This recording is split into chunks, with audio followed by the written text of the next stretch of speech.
Alerta Geral. Bate-papo político com jornalistas Luzenor de Oliveira e Beto Almeida. São 7h20. Mais de 2 milhões de eleitores estão sendo mobilizados em Caucaia e Fortaleza para escolher no próximo domingo os prefeitos das duas maiores cidades do Ceará.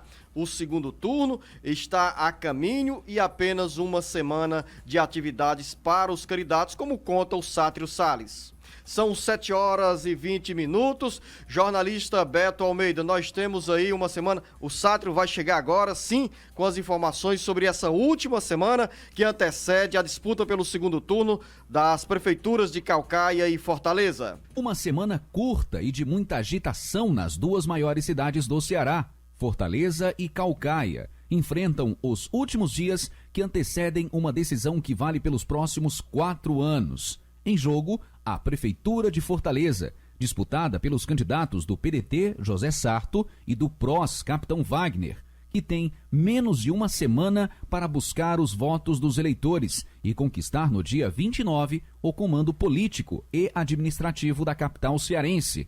São pelo menos 1.821.382.000 eleitores aptos a votar. Sarto aposta na força política do governador Camilo Santana, que entrou pela primeira vez na campanha pedindo voto para conquistar a prefeitura, enquanto Wagner acredita que o descontentamento de parte da população com o modelo administrativo da gestão Roberto Cláudio o levará à vitória no dia 29.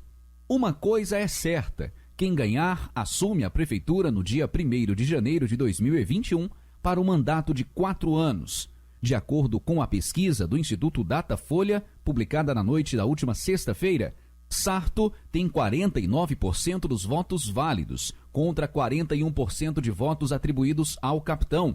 A pesquisa foi contratada pelo jornal O Povo. O número de registro no Tribunal Regional Eleitoral do Ceará é CE 05483/2020. Em Caucaia, o cenário é o seguinte: o bloco de apoio ao candidato do PSD, Naumi Amorim, que concorre à reeleição, reúne o governador Camilo Santana e o senador Cid Gomes, enquanto Vitor Valim do PROS tem no palanque o grupo do PSDB, com informações dos bastidores da campanha na Grande Fortaleza para o jornal Alerta Geral, Sátiro Salles. São 7h22. Jornalista Beto Almeida, nesse final de semana, o candidato à reeleição pelo PSD, prefeito Naumi Amorim, recebeu a companhia do governador Camilo Santana e também do ex-candidato do PT à prefeitura de Caucaia, Elmano de Freitas. Naumi fez caminhadas ao lado de Elmano de Freitas e do governador Camilo Santana, enquanto do outro lado, Vitor Valim, ao lado da ex-candidata do PSDB, Emília Pessoa, também intensificou atividades na cidade de Caucaia. Em Fortaleza, em muitas avenidas, os militantes e aliados, tanto de José Sarto, do PDT, quanto do Capitão Wagner, do PROS, também foram para as ruas no último final de semana que antecede a disputa pela Prefeitura de Fortaleza. Uma semana que começa, Beto Almeida, ainda mais agitada, ainda mais curta e também com expectativas sobre números de novas pesquisas em relação à intenção de voto na corrida pela sucessão do prefeito Roberto Cláudio. Beto Almeida, análise política com credibilidade e isenção. Pense aí, Luzenor, numa semana que promete ser curta, intensa e nervosa. Porque você disse bem, final de semana que nós tivemos, domingo, marcou o último, prévio antes das eleições do próximo domingo, que é o dia 29. Então teve candidato aí realizando suas atividades, normal, para marcar presença junto ao eleitor. Isso é uma coisa que todo mundo quis demarcar o fim de semana. Então, em Caucaia teve essa ação do Naumi junto com o governador Camilo Santana. Vitor Valim percorreu praias. Aqui em Fortaleza, Capitão Wagner fez aquela tradicional visita a feiras públicas da cidade. O vice do Sarto, o Elcio Batista, fez caminhada de bicicleta em companhia de Roberto Cláudio. Enfim, agora, Para além disso, Luzenor, para além disso, tem debates, uma semana que tem debates, porque o primeiro turno praticamente nós não tivemos debates. Esta está aí, pelo menos já prometendo mais debates essa semana. Para além dessa questão dos debates, tem ainda a expectativa em relação a novas pesquisas. Tem uma do Ibope registrada desde o último dia 22, mas previsão de sair, Luzenor, apenas no dia 28, portanto, um dia antes, portanto, no sábado.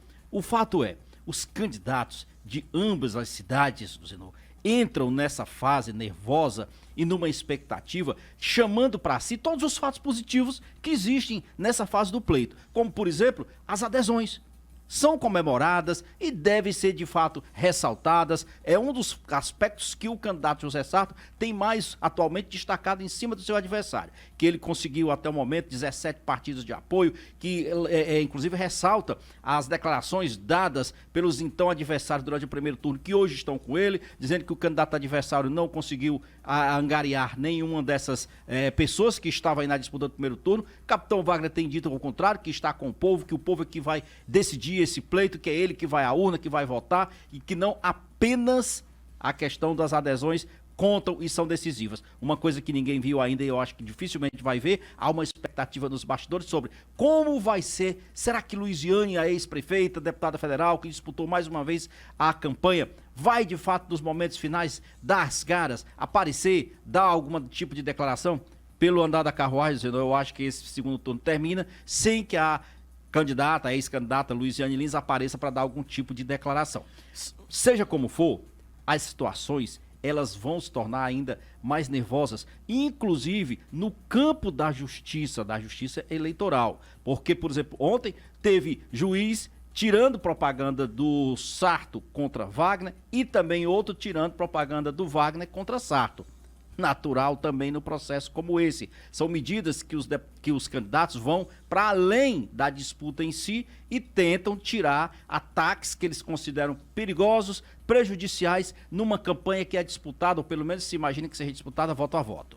São 7 horas e 26 minutos, enquanto há essa expectativa sobre os desdobramentos da corrida pelas prefeituras de Caucaia e de Fortaleza, jornalista Beto Almeida, 182 prefeitos das demais cidades do Ceará eleitos no penúltimo domingo, no dia 15 de novembro, eles estão sendo mobilizados para uma reunião hoje da Confederação Nacional dos Municípios, CNM. A confederação já está contactando, articulando com os prefeitos e as prefeitas eleitas para definir uma pauta para o ano de 2021. É uma mobilização que chega num bom momento, Beto Almeida, e que o governo federal precisa também desde já se preparar, porque as cobranças irão chegar mais cedo a Brasília. O Zenô, a gente até já tinha comentado sobre isso aqui. A preocupação dos prefeitos eleitos e reeleitos é sobre, principalmente, como a crise vai afetar as prefeituras no ano que vem, quando estão assumindo esses novos gestores. É algo certo, líquido. Nós já enfrentamos hoje uma crise na área da geração de emprego, nas atividades que têm peso estratégico nos municípios, que são exatamente comércio, as áreas de comércio, de serviço, e no nosso caso aqui de Fortaleza específico também, o turismo é uma área que preocupa. Nós temos o fechamento de muitas atividades. Então, como fazer, Luziano, com que esta economia não trave ainda mais as gestões municipais? Como fazer com que os municípios consigam chegar a 2021 e atravessar o ano de 2021 diferente deste ano de 2020? Não está sendo fácil para ninguém. Você imagina assumir uma prefeitura, por exemplo, Luziano, seja ela qual for, da menor a maior, sem você ter muitas perspectivas de como vai ficar a questão do FPM, do Fundo de Participação dos Municípios, porque o FPM, ele depende exatamente da arrecadação de tributos, e essa arrecadação de tributos varia em conformidade com o desempenho da economia. Então, no fundo, o que está aqui pesando é como será o desempenho da economia e o que o governo, a União Federal, tem para ajudar os municípios e os prefeitos eleitos e reeleitos nesta fase tão delicada. Esse é o ponto, Luziano. Olha, para você ter ideia, a gente hoje está vendo aqui nos jornais, por exemplo, a gasolina do Nordeste, e o Ceará não está inserido, é uma das mais caras do país. Gente, nós temos a nossa matriz econômica montada em cima de rodovias, da movimentação de veículos. E esses veículos se movem por gasolina, por diesel, um sobe, o outro sobe, puxa preços, esses preços acabam atacando e influenciando a cesta básica. Em São Paulo, Luzenor, por exemplo, a cesta básica chegou a R$1.000. É a avaliação. Eu não sei os dados da região Nordeste, mas nós temos casos aqui de produtos específicos que são importantíssimos para a cesta básica, como é o caso do arroz, por exemplo, que está a preços absurdos, o óleo de cozinha nem se fala. Então nós estamos falando disso porque isso é microeconomia para o cidadão que tenta montar sua sobrevivência durante um mês. Agora tu imagina o que isso representa para os prefeitos que precisam dar conta do recado, que precisam desenvolver colocar em prática as promessas feitas e principalmente manter os compromissos em dias. São 7h30 e daqui a pouco, dentro do bate-papo político, Beto Almeida, vamos falar que o TCE lança a operação nesta segunda-feira para acompanhar a transição das administrações municipais, principalmente nos municípios onde os prefeitos perderam as eleições. Daqui a pouco. O Ceará inteiro ligado através da informação. Alerta Geral. Alerta Geral. São 7h32. O município de Aquiraz entra na mira do Ministério Público Estadual, que recomenda ao prefeito Edson Sá a adoção de medidas contra o sucateamento da máquina administrativa. Quem tem as informações é o Carlos Silva. Aquiraz é a primeira cidade da região metropolitana de Fortaleza que entra na mira do Ministério Público Estadual para o atual prefeito Edson Sá cuidar de forma responsável da transição administrativa e entregar o município ao sucessor Bruno Gonçalves com serviços em pleno funcionamento. A recomendação é do promotor de justiça Sebastião Moreira. Sebastião cobra a adoção de providências tanto pelo atual prefeito quanto pelo futuro gestor para ser garantida a lisura na transição da administração pública, evitando-se possível prática de desmonte, o que acarreta prejuízo à continuidade dos serviços públicos. De acordo com o promotor de justiça, para a recomendação ser atendida, os titulares das gestões atual e futura devem simultaneamente instituir no prazo de 10 dias após a homologação do resultado das eleições ou após o recebimento do comunicado do Ministério Público Estadual, a equipe de transição mista, composta por representantes tanto da gestão em curso quanto dos eleitos, registrando-se em ata todos os trabalhos e reuniões realizadas, devendo necessariamente ser indicadas pessoas com habilitação profissional suficiente e experiência em direito administrativo, licitações e contratos, de forma a garantir a perfeita compreensão dos atos de transição e evitando a realização de trabalhos meramente formais ou superficiais.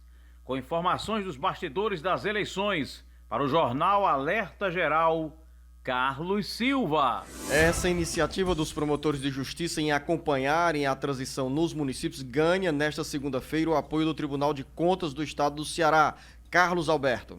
18 municípios cearenses, onde prefeitos não se reelegeram ou não elegeram sucessores, passam a ser alvo de fiscalização do Tribunal de Contas do Estado, TCE, dentro da operação Transição Responsável a ser desenvolvida a partir desta segunda-feira em conjunto com o Ministério Público Estadual. O TCE decidiu acordar, após as ações movidas pelos promotores de justiça de cidades do interior que sentiram os primeiros sinais de ameaça de desmonte de serviços nos municípios em que os atuais prefeitos enfrentaram frustração com o voto dos eleitores. A fiscalização, segundo o presidente do TCE, conselheiro Domingos Távora, a Corte de Contas, com essa iniciativa e atuando de forma preventiva, ajudará a garantir a continuidade do serviço público e evitar possíveis dilapidação do patrimônio. De acordo com Valdomiro, as equipes de fiscalização irão realizar reuniões virtuais com os gestores, requisitar documentos e, para alguns casos, será feita a fiscalização in loco nos municípios. A fase de coleta de dados está prevista para terminar ainda neste mês de novembro e as análises deverão prosseguir em dezembro. Com informações do Ceará agora, para o Jornal Alerta Geral, Carlos Alberto. A partir desses próximos dias, Beto Almeida, que a população pode sentir a desaceleração de alguns serviços prestados, principalmente nos municípios onde os prefeitos não conseguiram reeleição ou não elegeram sucessores. É uma prática que, infelizmente, se repete de quem está no poder entregar o cargo, deixando dificuldades para quem vai assumir. E aí, importante o papel do Ministério Público Estadual e também do Tribunal de Contas do Estado do Ceará, TCE, que chega tarde nessa ação. O TCE estava no silêncio porque deveria ter agido com mais rigor logo no primeiro momento, após o resultado final das eleições, mas é importante que nós tenhamos aí a união dessas duas instituições para a população ter preservados os serviços que são de responsabilidade dos municípios. Pelo menos o TCE, que é o Tribunal de Contas do Estado, que substituiu o TCM, né, na fiscalização das prefeituras, eu estou dizendo que vai emitir hoje uma portaria para orientar os prefeitos, os que, principalmente como você disse, que foram derrotados ou que não conseguiram fazer o sucessor, sobre o que observar nesse processo de transição. É tarde, eu concordo. Podia ter sido algo que já pudesse ter sido, inclusive, feito com mais antecedência, inclusive, Luzenor, para orientar as prefeituras a criar as suas equipes de transição, que eu acho que é algo que precisa ser discutido de forma definitiva e antecipada. É isso, Luzenor. Sabe qual é o melhor do processo democrático como esse? É os prefeitos criarem equipes de transição para facilitar o trâmite das informações para os gestores eleitos. Caso, por exemplo, vamos pegar aqui de Juazeiro do Norte, a tendência lá ainda está nesse imbróglio na justiça, mas a tendência é, eu imagino, o Gleidson Bezerra assumir essa prefeitura, Luzenor. Então, tem que haver um processo de transição lá, porque é delicado. Foi citado aqui o caso de Aquiraz, idem. Então, Horizonte, idem. São vários municípios, então não adianta ficar muito em cima, não. De tomar medidas já muito próximas, com os riscos de desmonte já acontecendo, principalmente nas vias administrativas, na possibilidade de demissão de terceirizados, de transferência de servidores, Luzenor, que são concursados, mas que acabam por uma ação durante a campanha de ser prejudicado, de ser transferido para áreas distantes, por exemplo, de onde trabalho. São uma série de medidas, inclusive contratos de ordem administrativa, que precisam ser bem observados sobre como é que estão, por exemplo, os recursos, o pagamento, para não deixar dívidas além do normal para quem vai sucedê-lo. Então são medidas que o TCE e o Ministério Público estão entrando. O TCE é um tanto quanto tardio, diga-se de passagem, mas ainda assim a gente espera que haja essa contribuição forte, que sirva mais, inclusive, de alerta para quem pensa em fazer alguma bobagem. Evitar, por exemplo, sumir com computadores, sumir com documentos, com contratos, que é o que a gente mais vê, infelizmente. E também, Beto, que os prefeitos que estão saindo deixem pelo menos as contas em dia, especialmente os salários dos servidores públicos, porque as prefeituras estão recebendo os recursos do FPM, Fundo de Participação dos Municípios, as prefeituras continuam recebendo receitas da União e outras transferências federais e estaduais. Então, aos gestores municipais, pelo menos o compromisso de manter em dia os salários dos servidores municipais. Não tem justificativa para essa história, por exemplo, Zeno, de pagar o 13º porque a fiscalização é maior e empurrar o salário de dezembro para pagar em janeiro, que é o que a gente mais vê nesses finais de gestões. São 7h39. O luto, jornalista Beto Almeida, marcou o final das eleições municipais na região do Vale do Jaguaribe. Em Jaguaruana, um jovem dentista morreu após ter sido agredido durante comemorações pela vitória de um candidato a prefeito. As informações direto da região do Vale do Jaguaribe, com Carlos Silva. Uma semana após o encerramento das eleições do primeiro turno no Ceará, o luto fica como marca da intolerância na pequena cidade de Jaguaruana, aqui na região do Vale do Jaguaribe. Como consequência da intolerância e da violência, um jovem dentista de 29 anos morreu no último sábado após vários dias de internação no Hospital Instituto Dr. José Frota e JF. As informações de testemunhas apontam que o jovem dentista Lázaro Teles foi agredido com socos e pontapés na noite do último domingo, quando participava das comemorações pelo resultado das eleições no município de Jaguaruana. A Secretaria de Segurança Pública e Defesa Social, por meio de nota, disse que a Delegacia Municipal de Jaguaruana investiga as circunstâncias da morte de Lázaro. A nota destaca que, conforme a investigação, a vítima se envolveu em uma discussão na Avenida Simão de Góes, no bairro Centro, com pessoas já identificadas. A Polícia Civil segue realizando diligências para elucidar o fato. Mais detalhes serão repassados em momento oportuno para não atrapalhar o trabalho investigativo, destacou a Secretaria de Segurança Pública e Defesa Social. As investigações têm continuidade e serão aprofundadas a partir desta segunda-feira, com mais testemunhas sendo ouvidas.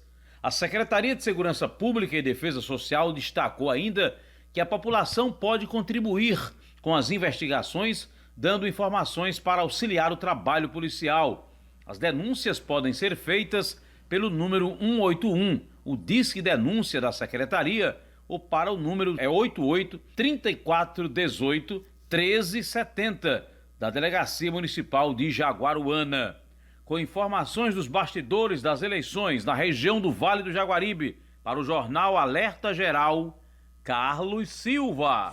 Jornalista Beto Almeida, eu tenho falado que é condenável a intolerância, principalmente nesse período da campanha eleitoral ou após o resultado das eleições. Você entra na discussão que pode ser democrática, que pode ser com respeito à opinião contrária, mas infelizmente quando se direciona o conflito verbal para a violência física, nós temos, lamentavelmente, a notícia triste, por exemplo, do que aconteceu em Jaguaruana com a morte desse jovem.